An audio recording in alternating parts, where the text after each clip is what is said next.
I am Joe Bruce, and I am a NASA JPL Solar System Ambassador, which is a big, long title for I am a teacher for NASA Jet Propulsion Lab. The program is managed out of the Jet Propulsion Lab in Pasadena, and there are about 1,000 of us scattered throughout the country going into schools and retirement communities and just visiting with folks and letting them know what's going on in our space program. And today, what I'm going to do is walk you through some history of the space program from the very early days, back in the late 1950s, early 1960s, up into the present and into the future. And so you're going to get a chance to see some slides of the history of the space program, but you're also going to get a chance to see some actual artifacts that have maybe flown in space or helped us get into space. The first thing I want to do, though, is I want to give you a sense of what it's like to live in space. So I have a short 4-minute video that I'm going to show you of life on board the International Space Station. So here we are. That's the International Space Station. And you're in the space shuttle when we were flying the space shuttle, and you're about 600 feet below the station. And the station shuttle is going to dock right about there. Now you're looking down on the space shuttle, again, about 600 feet away. And that space shuttle is traveling at 17,500 miles an hour. And that'll be important. That'll come back later, trust me. But what we're doing is we're taking a look at the shuttle, and you're going to notice here some changes to the shuttle as it does a backflip at 17,500 miles an hour. The reason we do that is we wanted to get a look at the bottom of the space shuttle because it's covered in thousands of tile that protect the shuttle from reentry heat. And so now we're looking down and starting to take just thousands of pictures at the belly of the shuttle as it travels 17,500 miles an hour upside down and backwards. So we'll watch that for a little bit. Now they've just about taken all the pictures they're going to, and they're going to send those down to the engineers here on Earth. And in just a few moments, then, we're going to go inside the space station. And the first thing you're going to see is you're going to see one of the Russian cosmonauts exercising. Notice everything in space floats. So the cosmonaut's going to have something right in front of his face. Notice what happens. Everything floats. Here we go.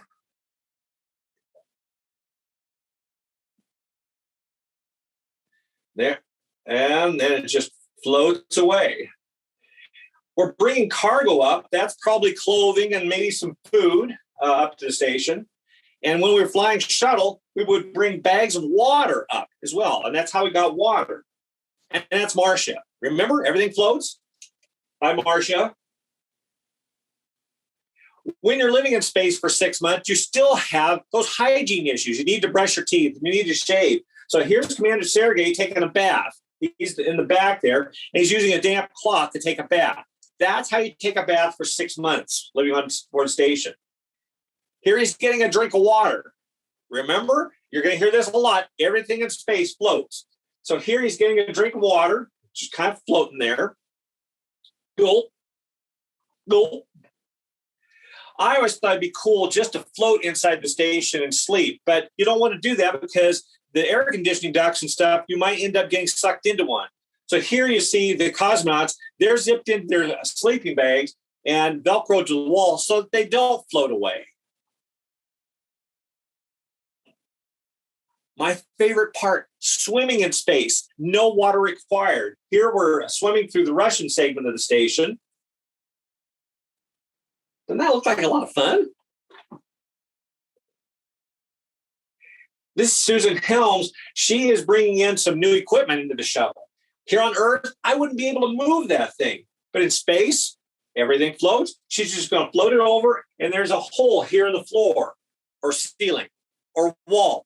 And she's just going to drop that piece of equipment into that hole and install it.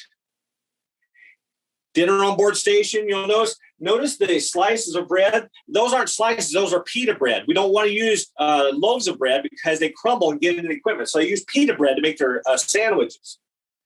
But they try to get together as often as they can, the Russians and the Americans and whoever else is up there. That's why it's called the International Space Station, and have a meal together. Incoming, there comes an orange. And everybody always asks me, are there aliens in space? Well, there you go. They're inflatable, though. All right, so back out of that. Back in the late 1950s, early 1960s, our relationship with the Russians wasn't real good. And so we were in a race. And I call these our race car drivers. They weren't racing cars, but they were racing spaceships. And these are the original 7 U.S. astronauts. And they were in a race to the moon. And they were racing against the Russians. Thing is, the Russians got a head start on us. They got the first satellite into space, orbiting Earth. They got the first animals in space. They got the first humans in space. And our rockets were getting a few feet off the ground and going boom. And so they were quite a ways ahead of us in the early 1960s in this race to the moon. How would you like to be one of those 7 astronauts knowing that there's a high probability your rocket might explode underneath you? So those guys are pretty brave. This was the first flight of an American into space. This was Al Shepard's flight. It was a 15-minute flight. He lifted off from Florida and went up just barely into space and splashed down in the Atlantic Ocean. This little capsule was where Alan Shepard was. It was so small that they had to almost wedge him into his little spacecraft. Several years ago, I was down where this was launched, and I was in the control room. And the control room, think of maybe one of your rooms in your library, maybe about that size. And the walls were lined with cupboards, kind of like in your kitchen. That was their computer for the 1960s. And I have right here, anybody have like a thumb drive for their computer or use apps to load programs on your computer anymore? That's a thumb drive or an app from the 1960s. It's a roll of tape. And that's how they stored the data and loaded it onto their computers. They would stick it on the equipment and it would read this tape, and then it would do the commands that they ask. So I don't even know if the equipment exists anymore. I haven't been able to find it to know if there's anything on this tape. But your cell phone that you use had more power than that entire room did in the 1960s. So we've come a long ways with our computer technology.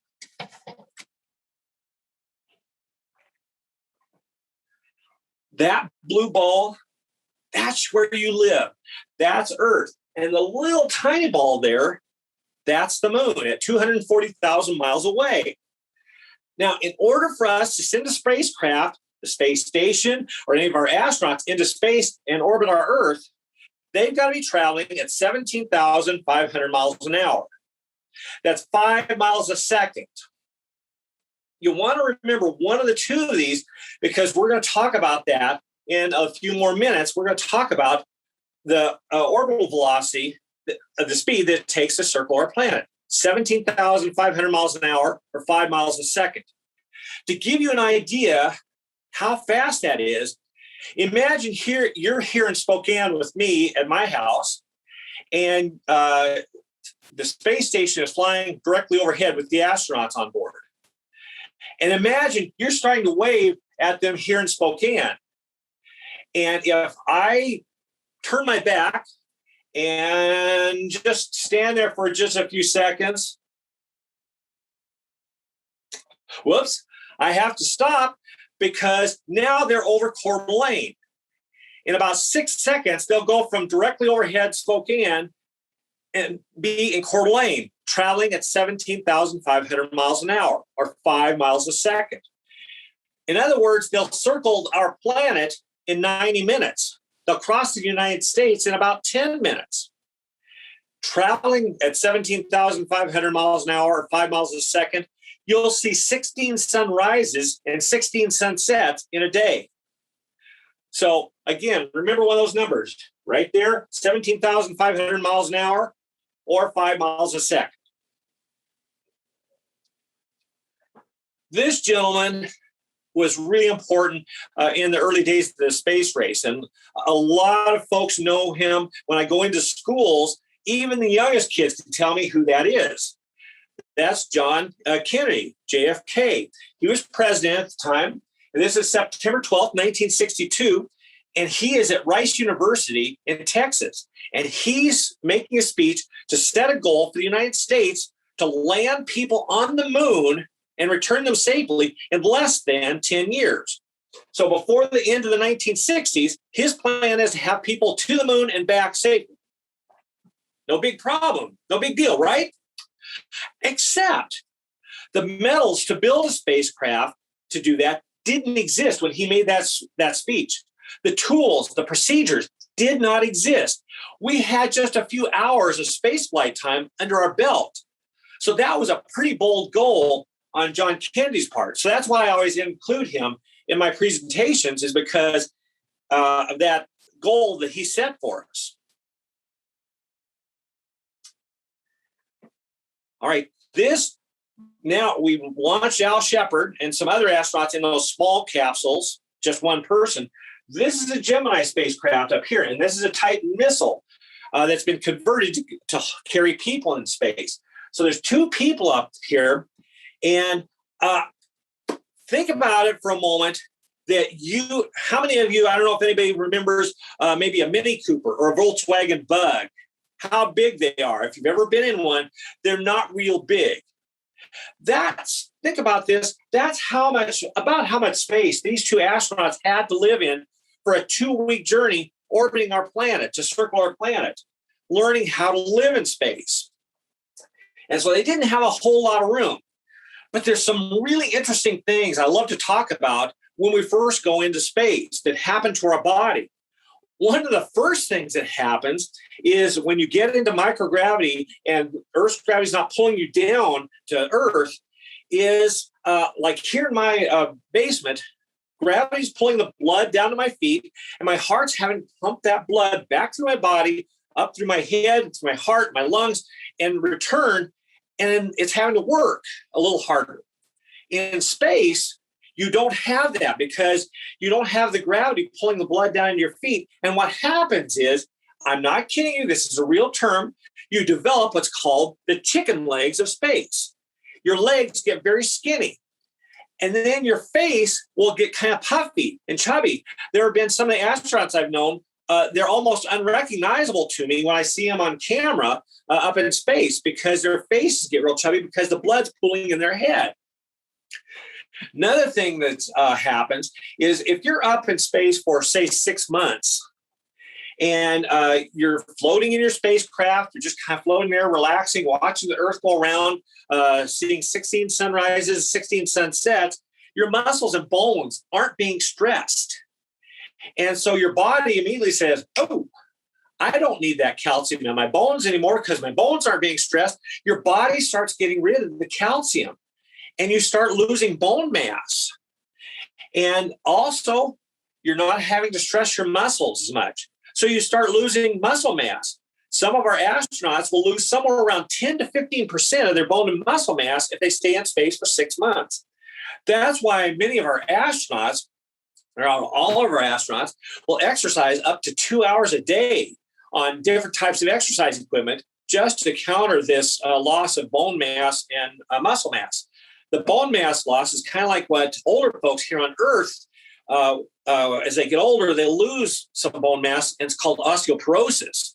And that's kind of what happens to our astronauts. So if we can learn how to counter that in space, maybe we can help some of our folks here on Earth that are developing osteoporosis.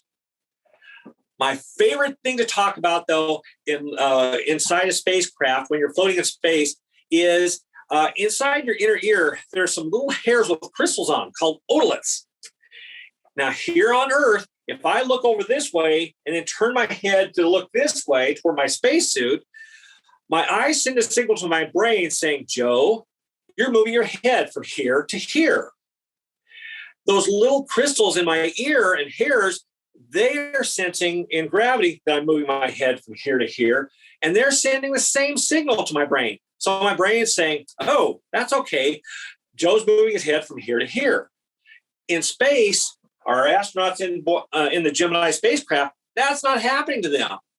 When they turn their head from side to side in microgravity, their eyes send the signal to their brain saying, hey guys, you're moving your head from here to here. But those little hairs in your inner ear, they're not being affected by gravity. They're sending a different signal to your brain. And now your brain's getting conflicting signals. And many of our astronauts get sick. Matter of fact, the first 24 hours in space, some of the astronauts, it takes that long for them to adapt and get over that initial entry into microgravity. So those are just a couple of the cool things that happen to you when you go up into space and microgravity. So here we go, and you can see, here's our Gemini spacecraft astronauts, how much room that they have for 2 weeks. And they have a little window about this big right in front of their face. The top of the spacecraft is just barely above their head.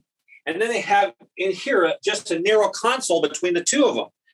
And they just sit there and float for the 2 weeks as they orbit the Earth, watching the sunrise and sunset. I always love to ask people, so how many of you are ready to go on a mission like that and spend 2 weeks in space? Sometimes not so many. So remember, we're in a race against the Russians. The Russians, they had the first spacewalker, Alexei Leonov, and he went outside his spacecraft and floated around in his spacecraft for a bit. So they beat us to the first spacewalk. This is Ed White. He's the first American spacewalker. And so when you're out there in space and we do a spacewalk, we're not doing that Michael Jackson moonwalk thing. We're floating. And so the astronauts are just kind of floating around, and Ed White has a little gun here that he can maneuver himself around with. But I always love to talk about the spacesuit and why we need a spacesuit. Well, out in space, outside Earth's atmosphere, there is no air to breathe. So if the astronaut didn't have a spacesuit, they go, I can't breathe. I can't breathe. So that provides the air for them to breathe. Also, we see here in the areas where the sun's hitting, the temperature is about 350 degrees above zero. But just inches away in these shadows, the sun's not hitting. The temperature is about 250 to 300 degrees below zero. And so within just a little distance, you've got almost about a 500 degree difference in the temperature on their spacesuit. So those spacesuits protect them against these extreme temperatures. But it also protects them against micrometeorites. There are pieces of dust floating in space, traveling at 17,500 miles an hour or faster. And so these spacesuits also protect them against that. And I always love when kids can tell me, why is that suit white?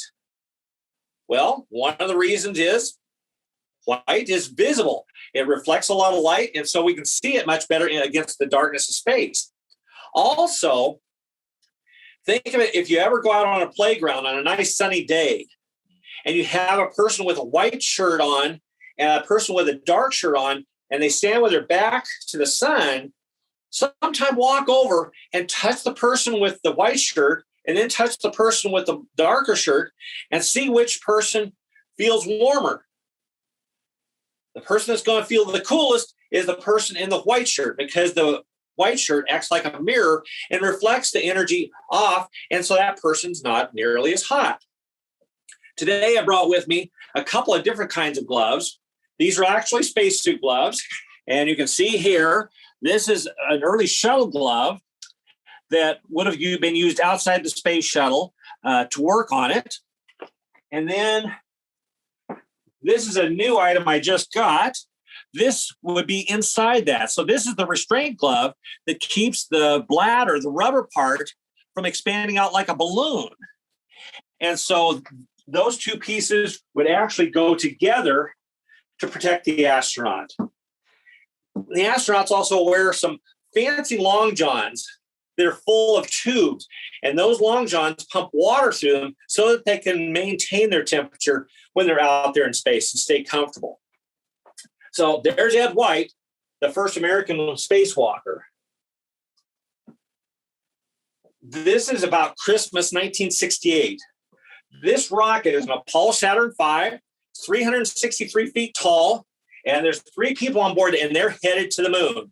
They're not going to land in 1968. In 1968, they were going to go looking for possible landing sites for later missions. So they left just before Christmas Day, and they traveled 240,000 miles out to the moon. Now, at that distance, it takes about 3 days to get to the moon, and then 3 days to get back. So they had to pack lots of food on board. What I have here, you can see this. This is a packet of food that went on board that rocket in 1968. I call it beef something or other. If you can see the package, you can see there's kind of brown flecks in there. Well, to me, that looks like meat. But what they would do is they would pump hot water into this pouch, and they'd squish it and squeeze it until it was about like toothpaste consistency.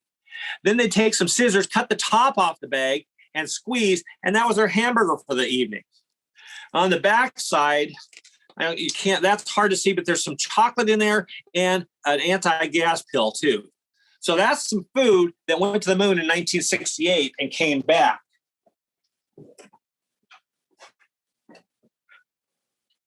This was Christmas Day, and this is what they saw. 240,000 miles away, that little blue ball called Earth. When you look at this picture, a fun thing to do is hold up your thumb to your eye like this, and you cover up that entire planet with your thumb. Everybody that the astronauts ever knew, their homes, their cars, businesses, everything was back there on that little blue ball. So when the astronauts went out to the moon, many of them came back changed. They realized how small and how fragile our little planet is. So when you go, a fun thing to do is right now, it's not too bad to go out at night. The moon's not full, but just hold up your thumb and cover it up and think that there were at one time 12 people walking on the moon. This graphic is lots of fun. And you know what? I'm going to talk about this graphic for a minute. And if you have and I'm going to ask a question. And if you have some guesses, send your guesses into the library, and Katie will let me know what your guesses are. And I may give you a hint anyway a little bit later on this. But we've been talking distances, right? 240,000 miles out to the moon. Well, on this graphic, here's Earth, and there's the sun, 93 million miles away. That is hard for me to visualize. So what we're going to do for a moment is we're going to pretend that we're in that Volkswagen Bug that we talked about earlier, and we're going to drive at 60 miles an hour, 7 days a week, nonstop. We're going to drive from Earth to the sun, 93 million miles. So I want you to take some guesses as to how long you think it will take to drive at 60 miles an hour, nonstop, from Earth to the sun in that Volkswagen. So think about that. And if you have some good guesses, let me know. And I'll let you know how close you are. Some of my favorites, I'm going to give you a little bit of a hint here to some of my favorites. One of my favorites is a long, long time. That's one of the best answers I have. But I'll also tell you it's less than 200 years and it's more than 10 years. So think about that and see if you can come up with a good answer. Some of you that are good in math, you may get the answer pretty easily. All right, this is July 16th, 1969. There are 3 people in this capsule, and they're going to go to the moon. But this time, they're going to land. Again, that rocket is 363 feet tall, builds up over 7 million pounds of thrust, and they're going to take off and head to the moon. This is the first picture taken of people on the moon. And right over here is one of those people. Think about it for a second. Who was the first person to walk on the moon? I bet a lot of you know who the first person to walk on the moon was. And it wasn't, what's his name? The Buzz Lightyear guy. It wasn't Buzz Lightyear. But it was Neil Armstrong. Neil Armstrong was the first person to walk on the moon. And this is one of the only pictures that we have of Neil because he had the camera most of the time. And so he took pictures of his partner on the surface, Buzz Aldrin. So those are the first two people on Apollo 11 to set foot on the moon. Oops. And there's Buzz coming down the ladder of the lander. That lander was the first true spacecraft. If it were here in the room with me, it would be so fragile it would collapse under its own weight. Because on the moon, everything weighs 1/6 of what it does here on Earth. So if you want to figure out what you would weigh on the moon, take your weight and divide it by 6, and that will tell you what you would weigh on the moon. The walls on that vehicle were so thin, I could stick a screwdriver through it and puncture it.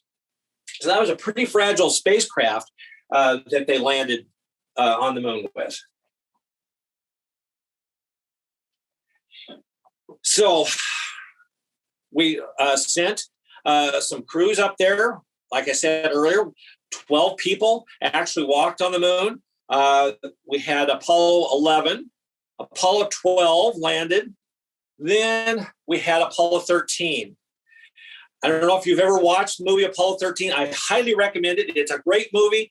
It's just a lot of suspense. There's no violence to it. It's just a very suspenseful movie. But we were sending 3 people to the moon, and they were going to land. Partway out to the moon, they had an explosion in the back of their spacecraft. They were going to stir up some of the fuels and the oxygen in the back of their vehicle, and there was a short, and it blew the side out of the vehicle. And the oxygen that they needed to breathe for the next couple days to get to the moon, and then the 3 days back, vented off into space. So what they had to do is they had to move down into their lunar lander, and that lander was designed to take care of 2 people for a short stay on the moon, not for the rest of the trip out to the moon and then 3 days back. So what happened is, here in my basement and where you are, you breathe in the air, you breathe out carbon dioxide. Well, it's no problem in your house because doors are opening, you've got a ventilation system, you're getting fresh air in all the time, not a problem. But in that tiny spacecraft, they don't have that. And the carbon dioxide began to build up, and eventually it would have killed them. So they had filters on board, and they were round filters. But being 3 people in a vehicle designed to take care of just 2 people for a short stay, they went through those round filters pretty fast. And the carbon dioxide began to go up again. So what they had to do is they had to go back up into the mothership and get square filters like this. Well, square filters do not fit in a round hole. Everybody knows that.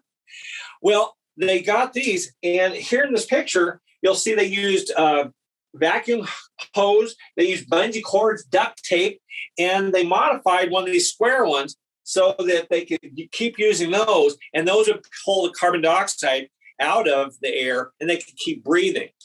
This particular one has not flown, but I did take it, and as you can see right here, it's got somebody's name on it.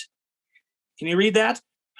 That is Buzz Aldrin. I had Buzz sign this for me several years ago in Seattle.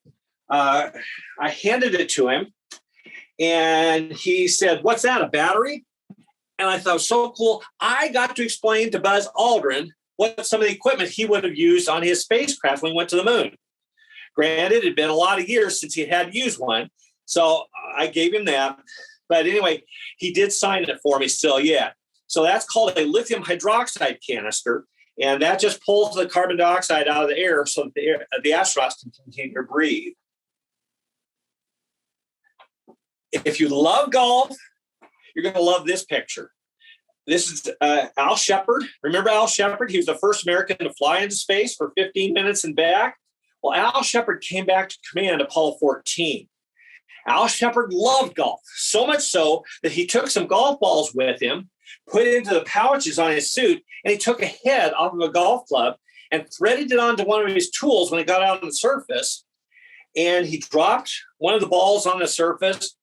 Now, in these suits, you're in a vacuum, so they're very stiff. The suits are very hard to move. He couldn't get a good two-handed grip. So he used one hand and swung. And I've seen the video. There's this big, beautiful plume of dust, and the ball's still there at his feet. So he takes another swing. This time he connects. And now he claimed that the ball went miles and miles and miles. Well, we just got some updated photos that they've enhanced, and they show where the ball actually ended up. Not miles and miles away, but a few hundred yards away. They spotted the ball out on the surface of the moon. I figured he probably got a hole in one. I thought there was always a crater up there with a golf ball in it where he made a hole in one with it. So anyway, that's playing golf on the surface of the moon. This is John Young. You can see John here. And it's hard to see in my picture, but he's a couple of feet off the ground. He's jumping. Those suits weigh a couple of 100 pounds here on Earth. But again, remember, on the moon, they weigh 1/6 of that. So he's leaping into the air and got a couple of feet there, and he's saluting the American flag. Here in the inset, you can see him from the back, and his buddy, Charlie Duke, is taking a picture of him, taking this picture of him leaping. The interesting thing about this is there's an object here with wheels on it. We took 3 electric cars up to the moon and drove around, and that allowed us to get farther away from our landing sites and collect a better sampling of the moon's surface. So those 3 cars are still up there. And here's one you can see with the rooster tail coming off of it as they're doing its trials, bouncing around on the lunar surface. Now, NASA's told me that you can, I can tell you, if you go to the moon sometime, you better take some batteries with you because the batteries in those cars have been dead for a long time. And you'll need a lunar driver's license. I'm just not quite sure where you're going to find a lunar driver's licensing department here on Earth, though. But anyway, that's driving a little car on the surface. This was the last time we went to the moon. We beat the Russians to the moon, and this is 1972. This is Apollo 17, and there's 2 people in here, and they're taking off, and they're leaving the surface to head back home. Ron Evans is orbiting above, and Gene Cernan and Harrison Schmitt are here in the lunar lander. And just see, they just separated and are headed up. This was taken by one of those cars. They had driven it quite a ways off, and the ground, Earth, was controlling the camera and got this great picture of their liftoff from the lunar surface. So we haven't been back to the moon with people since 1972. You guys are going to have to take us back, and some of you out there probably will take us back to the moon and bring me back a rock sample, would you?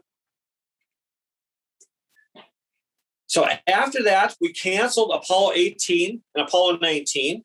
And the reason being, we'd been there. We'd sent 12 people up to the moon. There was a lot going on in our country in the 1960s and early 1970s. We had a lot of unrest going on our college campuses. The Vietnam War was going on. And so there was a lot distracting people away from the space program. So by the time we got to Apollo 18 and Apollo 19, the interest had gone away, and so they were canceled. You could still see some of the cool hardware from those programs at Houston and Florida. If you go visit, you'll see some huge rockets, Saturn V's on their side. And that's some of the equipment that would have taken people on back to the moon for a couple more flights. But after that, we launched a huge space station called Skylab. And Skylab orbited the Earth, took up 3 crews. One crew or a couple of crews were up there for over 28 days. Another crew was up for over 56 days. And so they orbited the Earth. They did lots of experiments and studied the Earth. And after their flight, they all came back. And Skylab was there empty. And so we wanted to get the space shuttle flying and boost the station into a higher orbit because it was starting to come back, and we didn't want it to come back and burn up in Earth's atmosphere. But we couldn't get the space shuttle flying in time. And so in 1979, Skylab came back and burned up in Earth's atmosphere. All right, remember I told you to remember a couple of numbers when I first started talking? Well, those numbers come in really important. I'm going to give you a chance to think about this a little bit. Skylab, when it came back to Earth through Earth's atmosphere, it burned up. Think about it. Why did it burn up? And those 2 numbers that I mentioned have a big part to play in that. I'm going to give you a little bit of a hint. Imagine taking your hand and plunging it into Earth's atmosphere at one of those 2 numbers. Can anybody think of that number? Any one of them? At 17,500 miles an hour, 5 miles a second, imagine plunging your hand back into Earth's atmosphere. Bring your hands together like this and rough as hard and fast as you can. What's happening? Friction. And your hands are getting very hot because of that friction. Well, imagine traveling at 17,500 miles an hour and hitting Earth's atmosphere at that speed. There's a lot of friction generated and a lot of heat. And so Skylab, it couldn't take those temperatures and it began to break up. Also, as it was coming in so fast, it was compressing the air in front of it. The air couldn't get out of the way fast enough. And so when we compress a gas here on Earth or anywhere, when we compress a gas, that gas gets hotter. So the air in front of the station was getting hot, and that added to the heat. And so Skylab eventually broke up, and many chunks of it fell on Australia. There were some chunks as big as a 6-foot long table. You can't see my table here today, but I've got a short table. There were chunks bigger than this table that came back and landed on Australia in 1979. We didn't make any friends when we did that. And I don't know if you've heard, just a little bit of an aside here, this last March 4th, I believe it was, we had a piece of rocket body re-enter Earth's atmosphere from a SpaceX launch, and they found one of the tanks from it out by Moses Lake. And that tank made a 4-inch divot in the ground where it hit the ground. So once in a while, pieces of space debris do make it back to Earth. In the case in 1979, some really big chunks came back to Earth. To give you an idea how big Skylab was and how strong astronauts are, here's a picture inside Skylab, and notice he's holding up his buddy with one finger. Remember we were talking about in everything in space, everything floats? Well, he's actually floating, so he's not having to hold him up very hard with that one finger. But that gives you an idea. They could fly a jetpack around inside the station. It was so big. So after that, we launched the space shuttle April 12th. As a matter of fact, we're coming up on the anniversary of the first launch of the shuttle. 1981 was the first launch of the space shuttle, so 40 years ago, and Columbia. Now, Columbia, this is a picture I took with my kids several years ago. Well, I didn't take this picture, okay? I couldn't get that close, but I took my kids to this launch, and we were about 10 miles away when this lifted off. And so we got a chance to see this. It was a night launch. But if you ever get a chance to go down and see a launch, they're very impressive and fun to see. But the space shuttle, it was a reusable vehicle, and you can see it had wings. So I would go into space, and it had a huge cargo bay. A school bus would fit in this cargo bay. It's about 60 feet long and 15 feet wide. So I could stick a school bus in there. Why? I don't know why I'd want to put a school bus in there, but I could, and launch it into space. And it was covered in thousands and thousands of tile to protect it against the heat. Remember, we were talking about that video I showed you earlier. They don't want any of those tile coming off because that protects the aluminum skin that's underneath this from those reentry temperatures of somewhere around 3,000 degrees to 2,300 degrees. So those protected the shuttle from reentry heat. This is just an awesome picture. This is the space shuttle going through the sound barrier. You see the shock waves coming off of the shuttle and the shock cones off the back as it passed through the speed of sound on its way to orbit. This picture it's really cool to me because first off, you see a rocket firing here. That sounds like a cannon going off inside the vehicle, and you better hold on to something when that happens. Otherwise, you're going to end up plastered against the back of the spacecraft. But the other thing that's really cool for me on this picture is right across here, you can see a very thin blue line above Earth. That's our atmosphere. What I want you to do is sometime if you get a chance, later this afternoon or later this week, go into the kitchen. If you've got an onion, pull an onion out of the kitchen, Think about shrinking the Earth down to the size of that onion and peel off that outer layer of the onion. You just removed Earth's atmosphere. There's not a lot of air between you where you're standing right now and the top of Earth's atmosphere. So we've got to take care of that very thin blue line that we see around the Earth. So that's why that picture to me is so important, is it gives us a little bit of an idea that we've got a valuable resource there that keeps us breathing. We've got to take care of it. All right. This is John Grunsfeld. John has been in this room with me. John's going up in this picture to work on the Hubble Space Telescope. And Mike Massimino's over here, one of his helpers. And I think this is Steve Lindsay. I'm not quite sure if that is or not.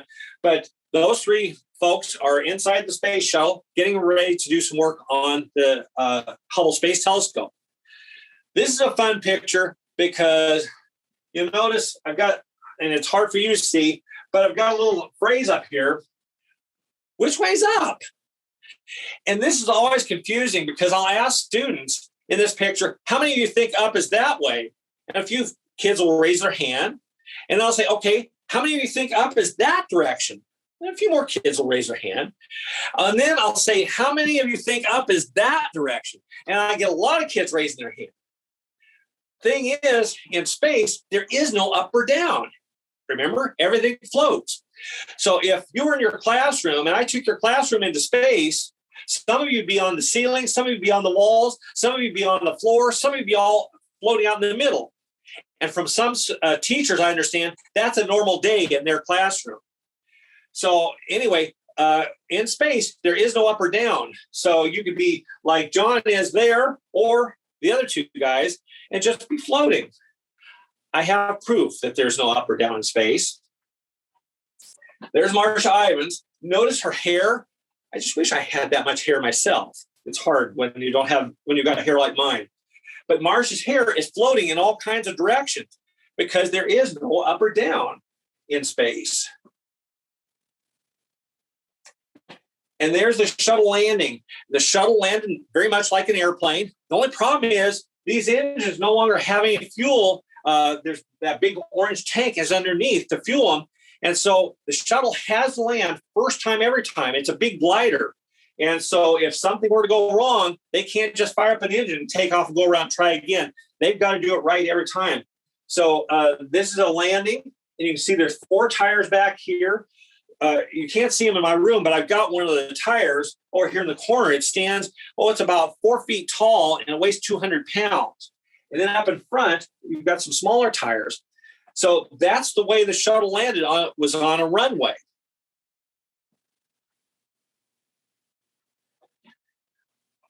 Here's the International Space Station, 250 miles roughly above the planet.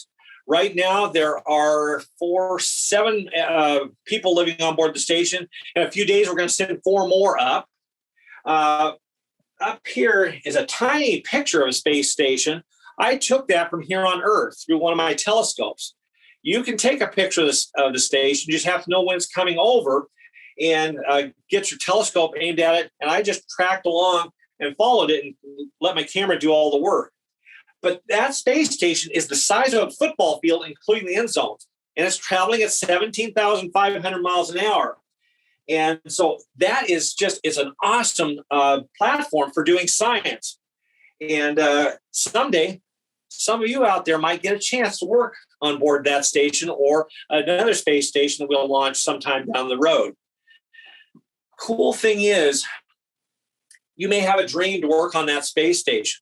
You may have a dream that you want to be a teacher. I'd love it if all of you became teachers. My degree is in science education.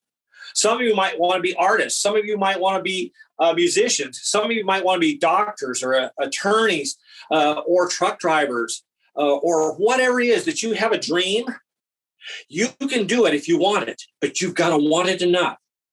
So if there's something out there that you're thinking of in the future that you want to do, that dream is all yours and it'll come true if you want it enough.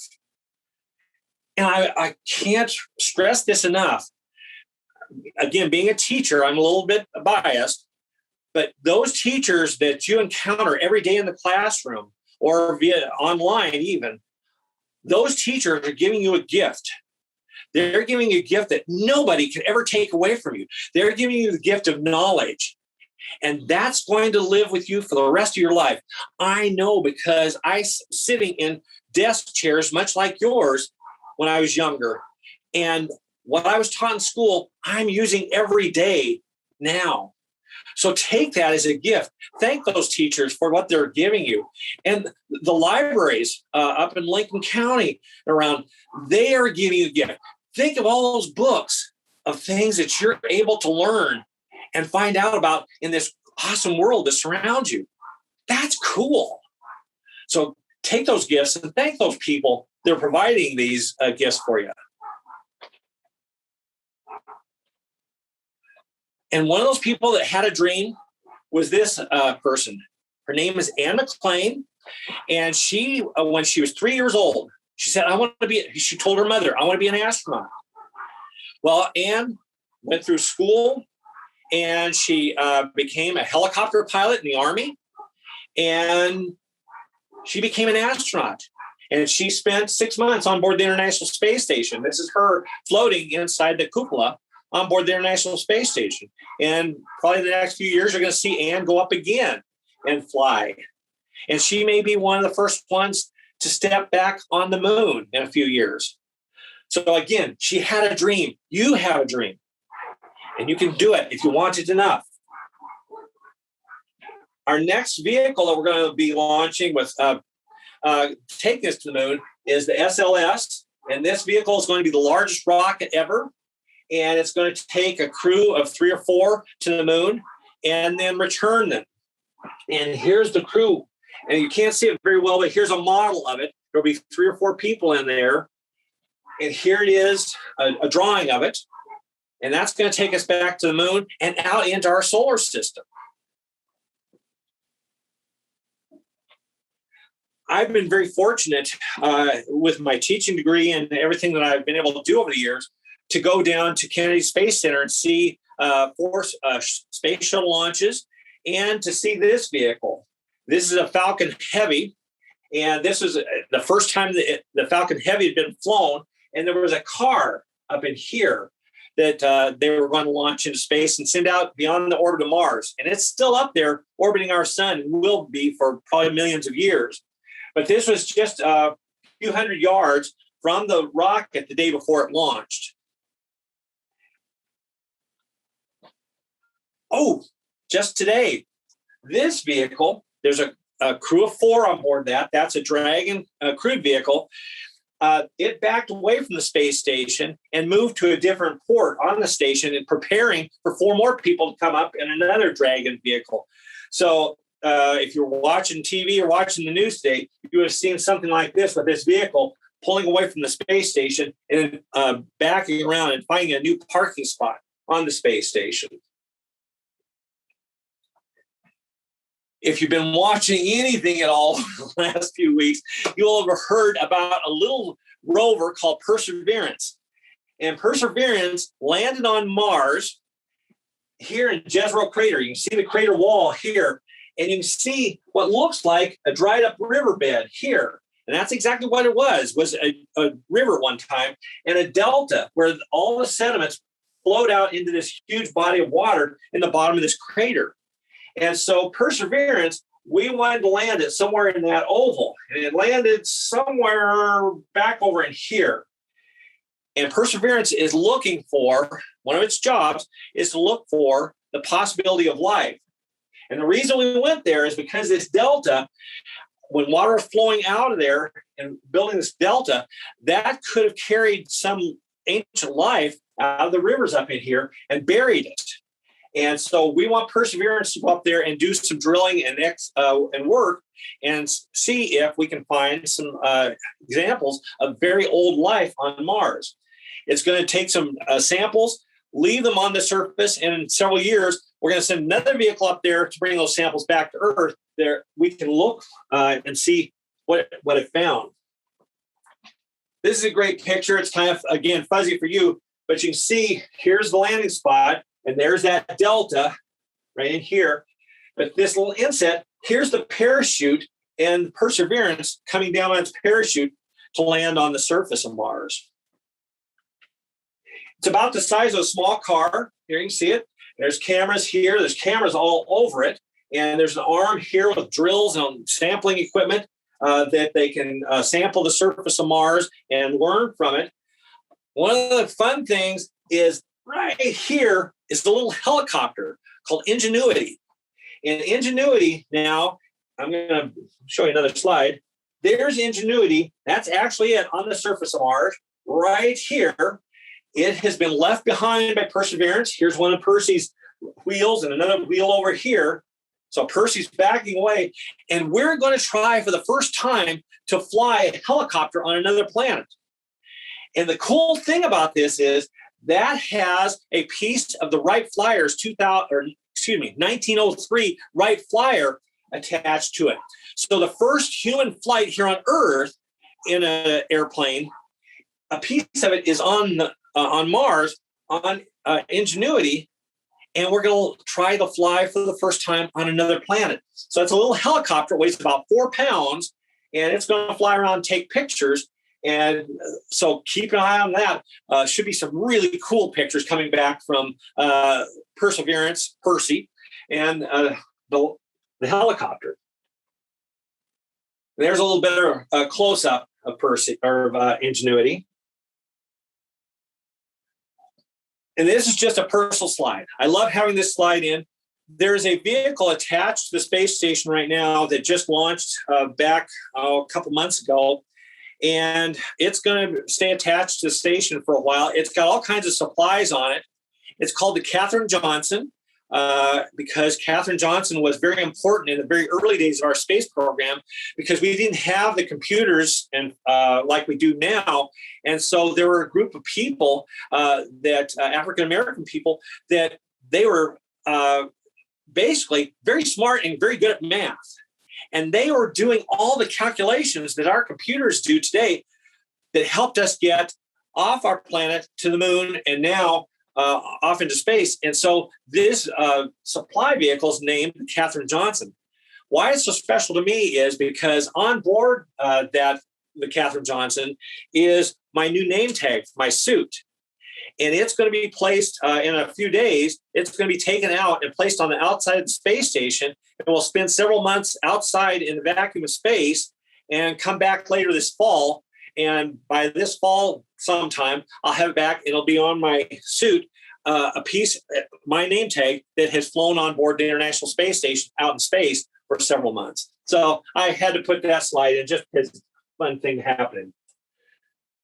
So now we're going to talk about a couple of telescopes, and then we'll close up in a few minutes. And if you've got some questions, please feel free to contact me if you've got questions or anything. I'm always happy to hear from students that have some really cool questions. And sometimes maybe you can even stump me. But anyway, we're going to talk about these telescopes and then move on real quickly from there. But this is the James Webb telescope we're going to launch later this year. This is the Hubble Space Telescope, which we've heard about a lot. Hubble has changed our view of the universe, and we see the universe now in a completely different way. But a lot of the pictures, if you've seen Hubble images, I call them artwork because they're just gorgeous views of clouds of hydrogen in space and stars. And so this is going to take us back farther in time, back closer to the Big Bang. And the mirror is about 3 times the size of Hubble's. But it's going to be farther out, and we're not going to be able to go out and work on it like we were able to work on Hubble. So it's going to have to go out there, and it's going to have to unfold and work right the first time because we aren't going to be able to go out and repair it. Parker Solar Probe, keep watching the next few years.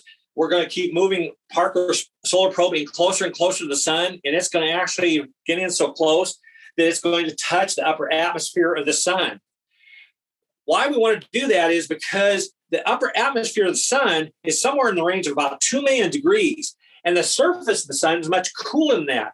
And we don't understand that transport mechanism quite of how the atmosphere is so much hotter than the surface. And so the Parker Solar Probe is going to help us understand our sun much better than what we do now. Another picture of Mars. This picture is very important to me because I'm going to walk over here to the camera a little closer. And what I have in my hand that you're seeing, that gray rectangle, that's actually a piece of Mars. That was blown off the surface of Mars by a meteorite impact sometime in its history. And that piece of meteorite orbited the sun and came to Earth as a meteorite. And I was able to get a small slice of it. Earth, Mars, Venus, the moon, we've been swapping materials back and forth for millions of years, billions of years. And so some of you may get a chance to go to Mars and be the first person to walk on Mars. The first person to walk on Mars is alive and probably in our schools today. It could be any one of you. And so to me, that's really exciting. When I'm in a classroom and I look around the classroom, I'm seeing students that one of them could be the next Neil Armstrong, the next Sally Ride, or the next Anne McClain. And for me, that's exciting. I get energized from that, thinking that I could be talking to the next Neil Armstrong or Sally Ride or Anne McClain. So remember, if you've got a dream, you can do it if you want it. There's lots of resources out there through NASA. Parents, I highly recommend this site. It's called NASA spaceplace.com. So spaceplace.com. Go to that site. It's a NASA site. It's a safe site, but it's got all kinds of lesson plans. There's recipes for star cookies. There's projects for science fairs. So there's just tons of material there that you can use at home or in school. But spaceplace.com is an awesome site to use. I'm going to close with this. And this is one of my favorite quotes. You only climb as high as you reach. So reach for the stars, folks. You only climb as high as you reach. So reach for the stars. So thank you for this opportunity to be with you today. I enjoy getting a chance to share some of the cool things out there that NASA's doing and some of the cool things off into the future that you're going to get a chance to see. So keep climbing, folks. And thank you so much for inviting me to visit with you today.